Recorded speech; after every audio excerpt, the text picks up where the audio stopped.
Praise the Lord.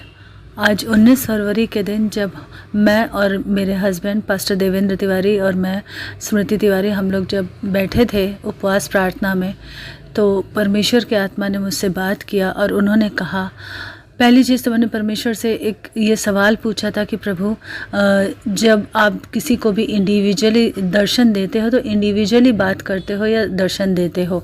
जैसे मैंने एक एग्जांपल दिया कि डीजेस दिनाकरन अंकल को जब आपने दर्शन दिया था, उनसे 3 घंटे बात की थी, तो वहाँ पर और लोग मौजूद थे पर वो नहीं सुन पाए जो आप बोल रहे थे। आप उनसे 3 घंटे बातचीत कर रहे थे, तो ऐसा क्यों? या जब आप कलीसिया के लोग एक साथ बैठ के जब हम उपवास प्रार्थना या कुछ करते हैं, तो आप वहाँ पर किसी एक को अगर विज़न या दर्शन देते हो, तो ऐसा क्यों नहीं हो सकता कि वही चीज़ सबको दिखे ताकि सब आपके भय और भक्ति में आगे बढ़ें।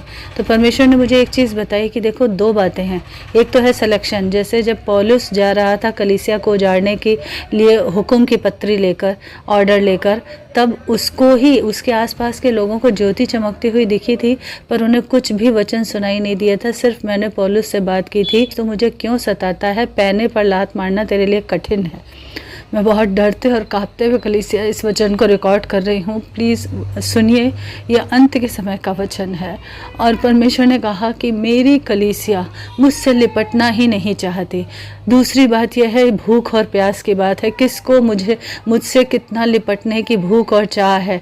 लोगों के अंदर भूख और चाह होती है, लेकिन किसकी शिद्दत कितनी ज़्यादा है, वो बात है कि मेरा कौन सा बच्चा मुझे बहुत करीब से जानने की भूख और प्यास रखता है। मैं उसको दर्शन देता हूँ, उससे बात करता हूँ जिसको मैं विश्वास योग्य समझता हूँ। और एक और बात जो पवित्र आत्मा ने मुझे रिवील करी, उन्होंने बताया, प्रभु ने बताया कि मेरे बहुत से ऐसे सच्चे पासवान हैं, ऐसे चरवाहे हैं, पास्टर्स हैं, जो अपनी कलीसिया को बराबर खौलाहट के साथ यीशु से लिपटने की चेतावनी देते आए हैं, साल दर साल सिखा रहे हैं, पर कलीसिया सुनना नहीं चाहती। वो एक ढीठ बच्चे की तरह सुनकर वापस संडे चर्च से बाहर निकल जाते हैं। तो परमेश्वर ने कहा कि कलीसिया के लोगों से कहो कि जब तक वो खौलाहट के साथ मुझसे लिपटना नहीं सीखेंगे, तुम मेरी ओर फिरो तो मैं तुम्हारी ओर फिरूंगा।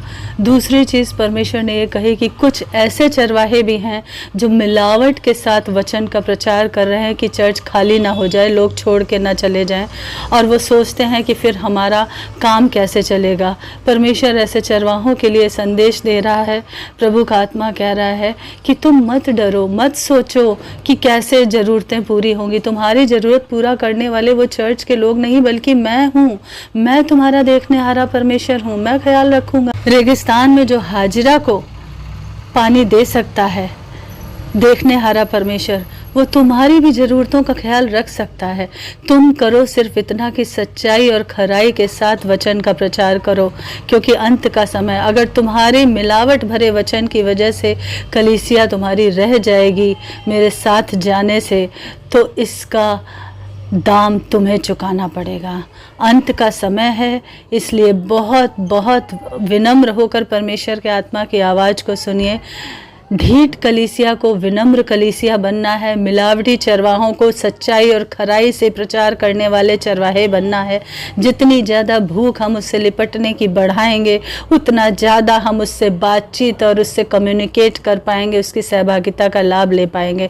प्रभु इस वचन से, इस चेतावनी के वचन से आपको जगाए और आशीष दे कि हम सब तैयार हो जाएं एक दुल्हन के रूप में। God bless you. आमेन।